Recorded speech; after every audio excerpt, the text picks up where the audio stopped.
Tonight, the breaking news as we come on the air in the West involving the American hostages and this ceasefire. We'll go live to Tel Aviv. Also, President Biden addressing the nation just moments ago.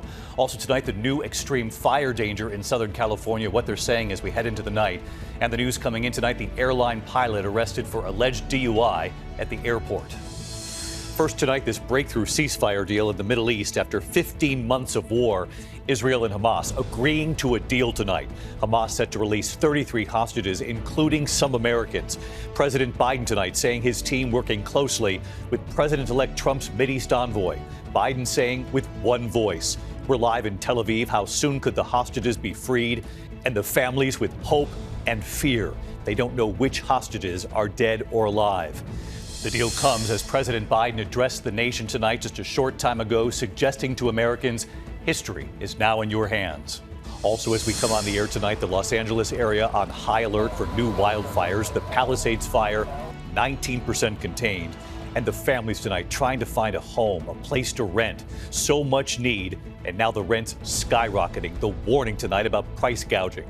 The heated questioning on the Hill, President-elect Trump's Attorney General nominee Pam Bondi pressed if the Justice Department will have a list of enemies. What she declared today, Republicans defending her. And in a rare moment in this political climate, the nominee earning praise from both sides of the aisle. A major decision tonight by the FDA, the additive that was banned years ago in cosmetics and topical drugs, tonight now banned in food. Red dye number 3. What is it? Potentially linked to cancer. And why did it take years after it was banned in topical drugs? Tonight, news coming in on that passenger jet pilot arrested at the airport for DUI. The dangerous cold in the Northeast and now the entire region bracing for even colder weather coming. Tonight, the Chinese company behind TikTok now reportedly threatening to block millions of American users if this ban goes into effect on Sunday. Tonight, the break-in at another sports star's home. Tonight, his 3 Stanley Cup rings are now missing. And America Strong tonight, we celebrate our firefighters and what's happened at one firehouse alone in just 1 year. This will have you smiling over and over and over again. From ABC News World Headquarters in New York, this is World News Tonight with David Muir. Good evening. It's great to have you with us here tonight. We do begin here with the breaking news involving the hostages, Americans among them, Israel and Hamas agreeing to a ceasefire tonight. The framework for this deal would begin on Sunday. It comes 15 months after Hamas's horrific attack on Israel. And tonight these families have hope, but they are also filled with fear. They do not know if their loved ones will come home alive. President Biden announcing the deal, a multi-step framework based on a potential deal he first introduced last May, negotiated with Qatar and Egypt's help, and in recent days with President-elect Donald Trump's Mideast envoy. President Biden said today they all used one voice. In Israel tonight, families of hostages gathering in Tel Aviv. Our correspondent was right there. They hope their loved ones will come home alive. And the celebrations and the relief on the streets of Gaza tonight, hoping much-needed help for civilians will now make it in. Again, Americans are among the hostages, and our foreign correspondent, Soufi Burridge, was right there in Tel Aviv. He's there live tonight in what's called Hostage Square, where families were gathered when this news broke. Tom? Yeah, David, we were here when families got the news that finally, after more than 460 days, there was a deal. Take a look behind me. This is a makeshift tunnel, the type of tunnel that the hostages have been held in. These faces, a daily reminder of the missing. But families don't know tonight whether or not their loved ones are dead or alive, and that includes Americans. A sense of relief in the streets of Tel Aviv and Gaza tonight, after Israel and Hamas agreed to a ceasefire with the release of dozens of hostages still held inside Gaza in exchange for hundreds of Palestinians freed from Israeli prisons. Starting this Sunday and over the next 42 days, Israeli troops will withdraw their forces to a buffer zone around the Gaza Strip, halting military operations for the release of 33 hostages, starting with all women, children, elderly and the sick and injured. The pause in fighting would allow desperately needed humanitarian aid to flood into Gaza and allow negotiations to begin for a long-term ceasefire. Prime Minister Benjamin Netanyahu, who approved the deal, will now seek the green light from his security cabinet before going to his wider government. Barring any legal objections, the IDF would start receiving hostages in what they're calling Operation Wings of Freedom. Among those that could be released in Phase 1, 2 of the 7 Americans captured and believed to still be alive. Sagi Dechelchen, a father of 3, and Keith Siegel, a North Carolina native. Edan Alexander, a dual American citizen, was serving in the IDF and stationed in southern Israel the morning of October 7th. While it's believed Edan won't be released in the first round, his father speaking just hours ago and saying he's never lost hope. Unfortunately for the families that are waiting for their loved ones to be buried in Israel, the nightmare is over as well. Gil Dickman, cousin of hostage Carmel Gat, killed in captivity in Gaza, praising President-elect Trump. I think Trump was the X factor in bringing this deal to life. The framework of the deal, spearheaded by the Biden administration, Qatar and Egypt, has been on the table since May. But after Trump's election victory in November, there was renewed momentum to close the agreement. I knew this deal would have to be implemented by the next team, so I told my team to coordinate closely with the incoming team to make sure we're all speaking with the same voice, because that's what American presidents do. With just days before he takes office, Trump calling it an epic agreement. This deal, a major promise for the president-elect. If the deal isn't done before I take office, which is now going to be 2 weeks, all hell will break out in the Middle East. The deal, the first truce since December 2023, now puts Israel and Hamas one step closer to ending a 15-month war that began early on October 7th when Hamas fighters brutally kidnapped and killed more than 1,200 Israelis. Following the horrific attack, an unrelenting assault launched by Israel. Entire areas reduced to rubble. To this day, more than 46,000 Palestinians have been killed. Back here in Hostage Square, where so many have pushed the government for a deal, heartbreak amid the celebration. The deal that they're signing is very much the same deal that they had in May. Carmel was there on the list for the very first phase, and they didn't sign it in time. And David, Netanyahu speaking to both President Biden and President-elect Donald Trump about the deal. But many people we've spoken to tonight are worried. They're not confident this initial ceasefire will lead to phases 2 and 3 of the deal and lasting peace in Gaza. David? Well, that makeshift tunnel, Tom, and those faces of all of those loved ones, it's a stark reminder of the more than 400 days that these families have been waiting for news, and let's just hope their loved ones come home alive. Thank you, Tom, who was right there today when this broke. Let's get right to our chief foreign correspondent, Ian Pannell, also in Tel Aviv tonight. A question for you, Ian, as well, and it's what so many are asking tonight. How will the incoming administration and Mideast leaders keep this tentative ceasefire going beyond this very tentative first phase? Yeah, I mean, a lot of ground is being covered, but there's a far more ground that still has to be covered. I think a lot of mixed emotions this evening on both sides, but an overwhelming sense of relief that this could be the start of the end of the war in Gaza and here in Tel Aviv. We saw people out on the street, some celebrations, but the devil's in the details of this agreement. And I think the toughest part of the negotiation does lie ahead for the incoming Trump team, not least who is going to run Gaza when and if Israeli troops fully withdraw. David? Our chief foreign correspondent, Ian Pannell, with us here tonight as well. Ian, thank you. We do have one more question on this tonight because President Biden delivered his farewell address to the nation just a short time ago. So let's bring in Mary Bruce tonight. Mary, the president talked about this ceasefire and this deal to bring the hostages home, something he worked on for months. And the deal, of course, coming with just days left in his administration. David, President Biden and his administration worked tirelessly for months to reach this agreement. It was his top priority before leaving office. This plan was developed and negotiated by my team and will be largely implemented by the incoming administration. That's why I told my team to keep the incoming administration fully informed, because that's how it should be, working together as Americans. David, the timing of this deal is certainly hard to ignore. It's coming together just days before Trump takes office and as he made those threats. Now, President Biden did bring the Trump team into these final negotiations. And while tonight Donald Trump is taking credit, the White House insists it was President Biden who got it done. David? Yeah, Mideast negotiators thanking President-elect Trump there today in Qatar as well. Praise for both administrations in these final days here. Mary, thank you. We turn to the other news tonight, the wildfire emergency in California, the Los Angeles area on high alert for new wildfires. Thousands of firefighters now stationed across the fire zone, ready to jump on any new flare-ups, any new sparks.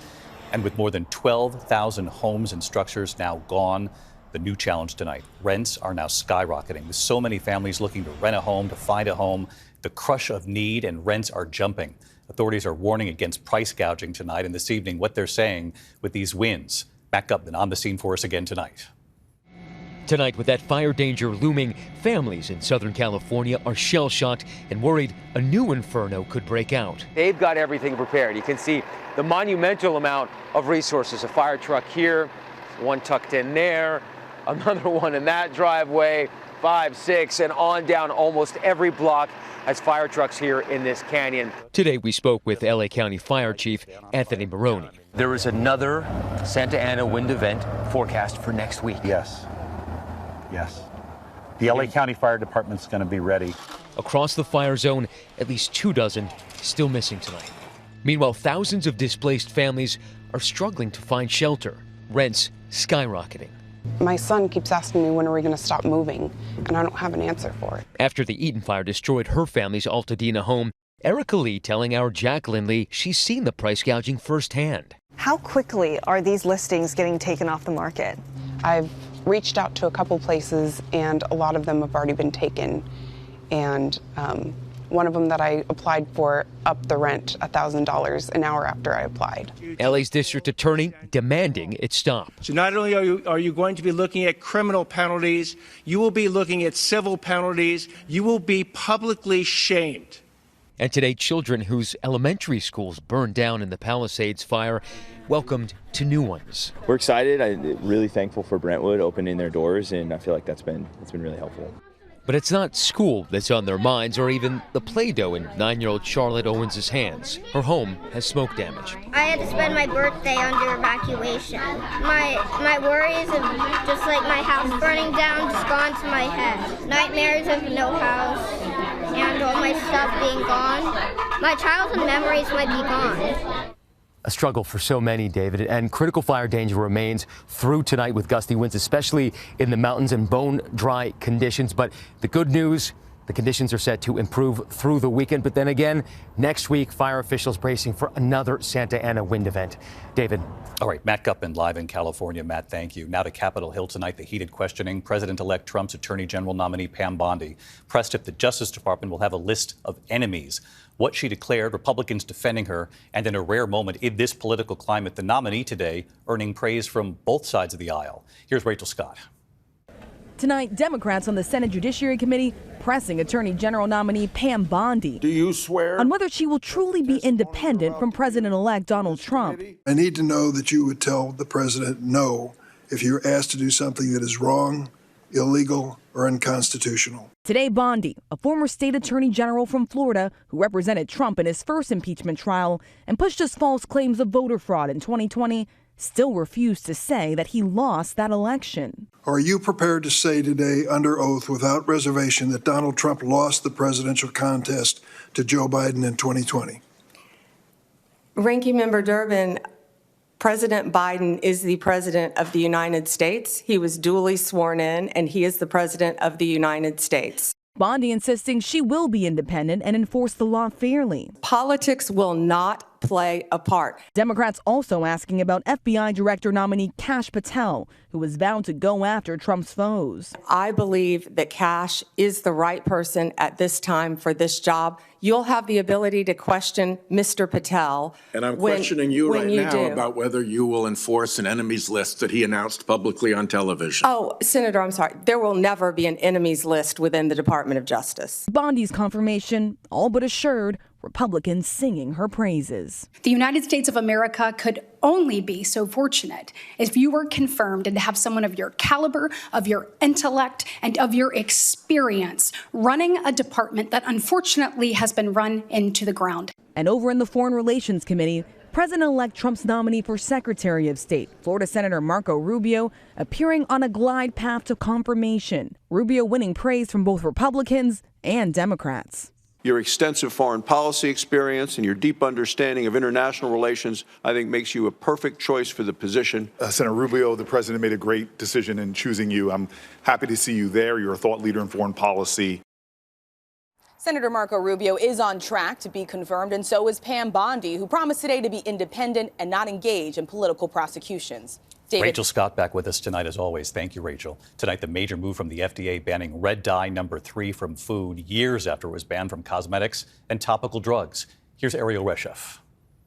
It's the artificial food dye giving hundreds of products their bright red color, from candy and cakes to drinks and medication. But tonight, the FDA is moving to ban red dye 3 because of a potential cancer risk after a petition from food safety advocates. Decades after FDA admitted that this chemical is indeed a carcinogen in animals, it has taken the product off the market. Red dye 3 was banned from cosmetics and topical drugs in 1990. Today, the FDA saying the dye has not been linked to cancer in humans, only in rats. But the FDA noting it's required by law to remove any additive found to cause cancer in people or animals. These products have been banned in Europe for many, many years, so I wonder why the FDA approved them in the first place. Tonight, some in the food color industry pushing back on the ban, pointing to the FDA's own acknowledgement that red dye 3 isn't believed to pose the same cancer risk to humans. David, food companies have until January 2027 to remove the dye from their products. Drug companies have a year after that. David? All right, Erielle, thank you. When we come back here, news coming in, the passenger jet pilot who's been arrested at the airport for alleged DUI and the sports star break-in, 3 Stanley Cup rings stolen tonight. Tonight, police arresting a Southwest Airlines pilot for alleged DUI at Savannah Hilton Head International Airport in Georgia. Authorities say David Alsop was arrested before a scheduled flight from Savannah to Chicago. Tonight, a federal judge denying bail to 3 brothers charged in a disturbing sex trafficking case in New York and Florida. Real estate brokers Orrin and Tal Alexander and their brother Alon accused of drugging and sexually assaulting dozens of women over 20 years. The defense offering to pay a $115 million bond, the judge denying bail. When we come back tonight, this break-in tonight, the sports star, 3 Stanley Cup rings among the items stolen and already dangerously cold. What's now coming to the Northeast next? To the index of other news, the Chinese owner of TikTok reportedly saying it may block all TikTok users in the U.S. unless the Supreme Court prevents the government ban from taking effect on Sunday. The law calls for ByteDance to sell TikTok now to an American buyer. Tonight, this dangerous Arctic blast already extending until the end of this week. Wind chills in the teens and single digits tomorrow. Up to 2 feet of lake effect snow expected from Erie to Syracuse. Next week, bracing for it to be even colder, below 0 wind chills. Tonight, authorities investigating a break-in at the home of Pittsburgh Penguins star Evgeni Malkin. 3 of his Stanley Cup rings among the items missing. No one was home at the time. When we come back here tonight, we celebrate our firefighters here, and we needed this tonight. The new addition, well, many of them at one firehouse. Finally tonight, the fire department growing. Tonight, the Chandler Fire Department in Chandler, Arizona coming together, the group getting larger and larger and larger. 18 firefighters, 19 new babies, all born in 2024. One of them had twins. It all started with firefighter Penny Cyrus of Engine 2882 Station 2 and her baby Cade, born in February. Baby Holland would come right after. And before the month was through, a third baby, little Andrea, in the big red bow. It wouldn't take long for the group to keep growing. Clutch and then Dorothy coming in April, Georgia and twins Bowen and Briggs in May. In June, newborn Jersey June. In July, Millie, then Hazel, Haven and Clementine in August, Betty and Lucy in October, Mia arriving in November. And by the time December rolled around... Hi, David. My name is Chris Morales. This is my daughter, Kelsey, and she was the last Chandler Fire baby born in 2024. Second-generation firefighter Chris Morales with Engine 284. My dad is a firefighter. I'm so thankful that my daughter gets to grow up the same way that I did. Hi, David. My name is Jack Bernard, and this is Jersey June. Engineer Jack Bernard with Engine 283. It's incredible to see how much joy that this story has brought people. We spend a third of our lives at the fire station, so it's really special to, outside of work, be able to go through such an incredible thing like fatherhood together. We needed the joy. Our firefighters are heroes. Good night.